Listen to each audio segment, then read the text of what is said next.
Good morning, or depending on when you're watching this, good afternoon, good evening, or good night.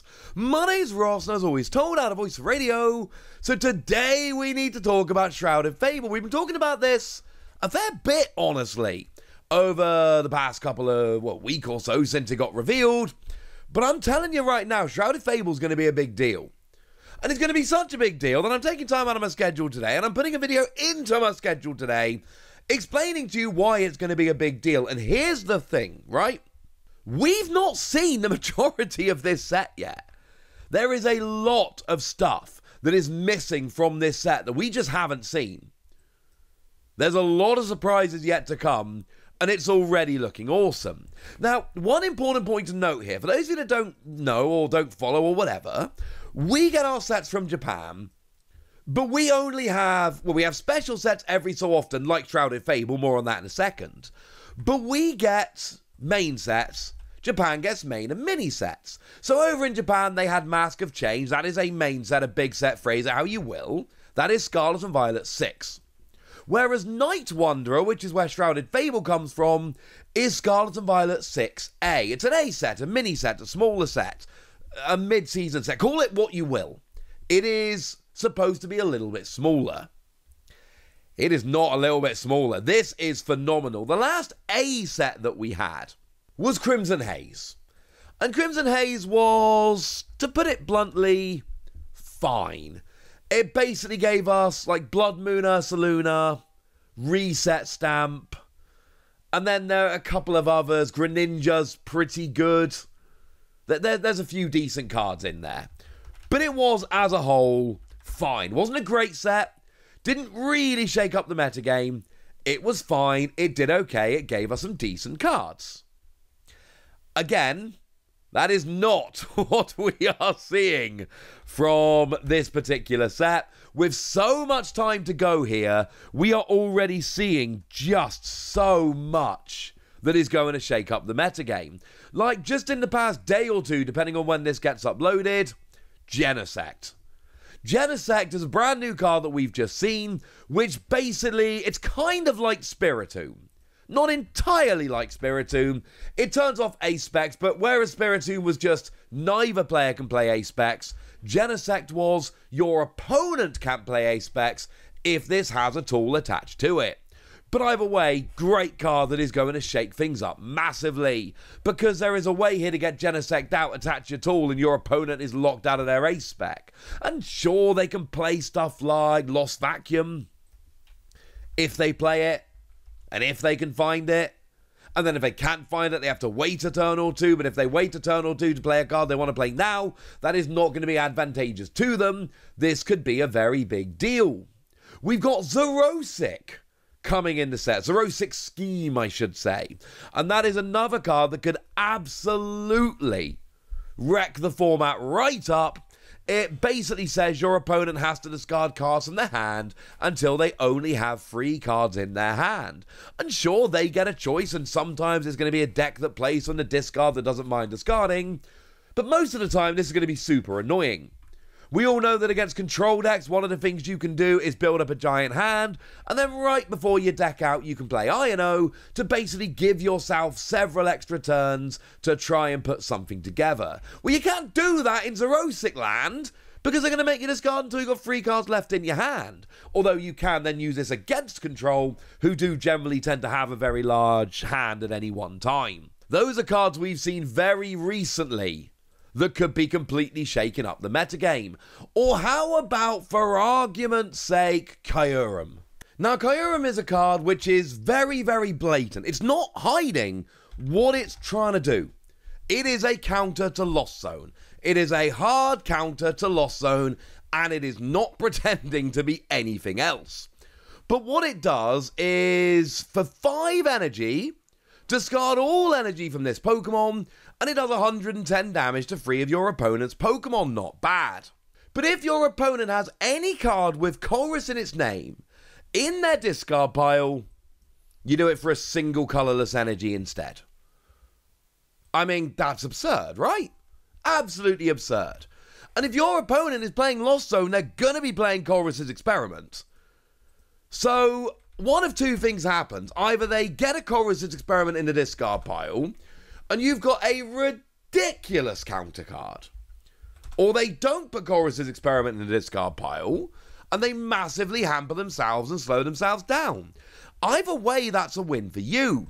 As a side note, there is a second Colress card that is actually coming in this set. Lets you search for a stadium and an energy, and yes, it is any energy, including special.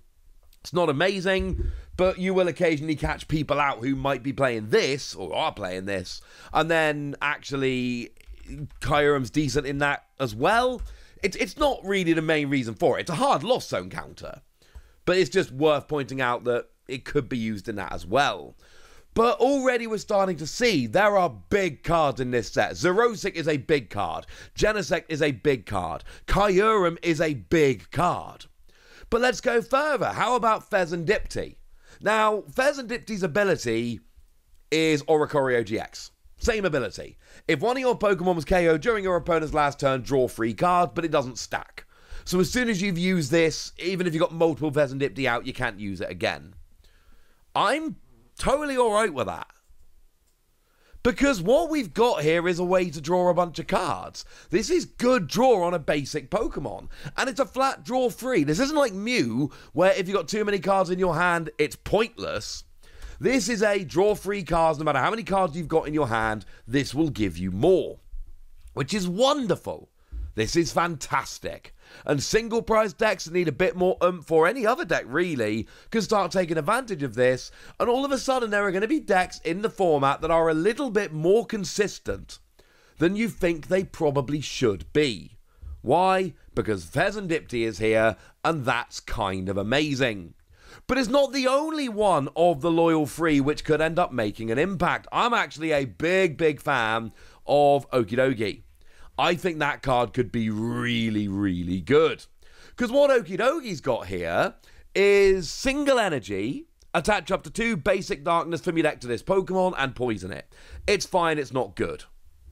But for free energy, 130, if this Pokemon is poisoned, you do 130 more damage, that's 260, that's really good. It's not enough, it's not hitting key numbers, but it's really good. But then you go, well, hang on a second. Instead of using my first attack to poison myself, why don't I go and use Brute Bonnet? Because that'll poison me and my opponent. So now that 260 is 270, except it's not 270. Because I'm going to start building this up and up and up. I'm going to use that new stadium card that dropped, Perilous Jungle. And that's going to do an extra 20 damage for poison between turns. And then I'm going to go and use Radiant Hisuian Sneasler, which does the same thing. And now all of a sudden that 260 also then has 5 poison, so now all of a sudden you're free 10, which will KO most stuff, and if they don't get out the active, anything will be KO'd coming back, because 360 is more HP than anything's got, at least naturally without building in extra protection. And oh, free 10 isn't enough for you, that's alright, because there's a new tool card, Binding Mochi, which, if it's attached to a poison Pokemon, does an extra 40 damage. So now you're up to 350. The maximum HP any Pokemon has naturally is 340. Boom, you're one-hit KOing anything. So this could end up being a good card, and don't forget, we do still have Dark Patch in the format to get this going that little bit faster. This could be a very good card. And don't forget that the promo in both the Elite Trainer box and in the free pack blister is actually that Pecharunt that puts 5 damage counters on, an extra 5, during Pokemon checkup for poison Pokemon. So with what I just told you for Okidogi, if you don't attack, but just have Pecharunt in the active, all of a sudden now, you're doing 100 damage, and you can do this turn 1 before your opponent's even drawn a card or started the game. I'm not saying that Pecharunt is going to take over the format. I'm saying we've got a proper ability to donk with this set in a way that we haven't had for a long time. And I'm just scratching the surface here. We got a new Dartrix, which has United Wings, which now gives United Wings a higher damage cap, because they've now got 4 more cards with United Wings, as well as giving them a chance to hit Grass Weakness, which is very relevant for stuff like Charizard around at the moment. So all of a sudden, you know, United Wings, and I'm not saying Dartrix coming out and making United Wings better is all of a sudden going to transform that deck and make it tier 1. but I am saying it's going to be a lot better than it was last time. Again, there are game-changing cards in this set. They're the ones I've already laid down. But then you've also got stuff like Dartrix, which could end up being pretty good. I showed you Dusk Noir the other day that lets you KO it and dropping 13 damage counters on one of your opponent's Pokemon. Well, hang on a second. Also, amazing illustration rare, and actually let's just show the whole line here. They are all done by James Turner, who is an absolute master at this kind of stuff. I love their style. This is a phenomenal card, but the whole evolution line with the illustration rares is kind of stunning as well. For what it's worth, Dusclops has the same ability, Self KO, but you only drop 5 damage counters. And there are some combos that can be made with that, and maybe that's a stage 2 and it's too awkward. But again, we are missing a lot of Night Wanderer right now. We really haven't seen everything. And we've already got proper game-changing cards. We've got the new Stadium Neutral Center. This is the first A-Spec Stadium we've seen. And it says Pokemon that don't have a rule box don't take damage from Pokemon EX or V. And I think if you just try playing this randomly, it's going to fail most of the time. But I think if you can get a good sense of what your opponent's deck list looks like, and then drop this when you're pretty sure they're out of counter stadiums or lost vacuum, well, all of a sudden, if they can't get rid of this and you drop this and then you don't put any multiple prize Pokemon down or any, rule box Pokemon, then you should just win the game. And I'm not saying it's going to be easy to do, but I'm saying there will be games if you play this properly where this might actually work. Honestly, straight off the bat, the fact that we've got Kyurem as a ridiculous Lost Box counter, Genesect as an A-Spec counter, Xerosic as a where did your hand go gutted card, Fezandipiti as a draw engine, Okidogi as a ridiculously powerful deck, that alone is enough. And then there's all the other stuff that I've mentioned. I haven't even mentioned Pecharunt yet. Pecharunt's got a really nice ability that lets you switch a Bench Darkness Pokemon with the active and poison them. But it's also got an attack for 2 energy that does 60 damage for each prize card your opponent's taken. So actually, that goes up to 300 damage. And if you switch this into the active and poison it, and then attach that Mochi tool, then you're doing 340, which is the maximum amount of HP any Pokemon naturally has. And that's my point here, ladies and gentlemen. You can do big things with this, and I absolutely love it. Big fan, frankly. Big fan. This set is shaping up beautifully, but now it's over to you guys.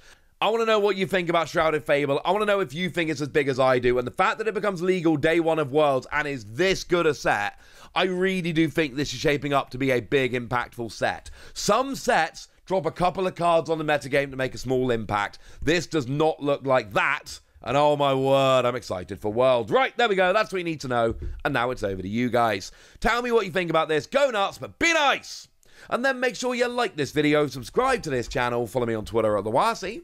That's where we talk Pokemon and a whole bunch of other card games. And please do consider checking out patreon.com/PTCGradio, where you can support the channel, get some bonus podcasts and all kinds of fun things. And get shoutouts on the channel like the lovely Ray of Light, who's been a supporter of ours for a long time now and is a very lovely person. So shout out to them for the support and the loveliness. But by far the most important thing as always, look after yourselves till next time, would ya? Thank you very much for watching. My name's Ross, and you've been watching PTCG Radio.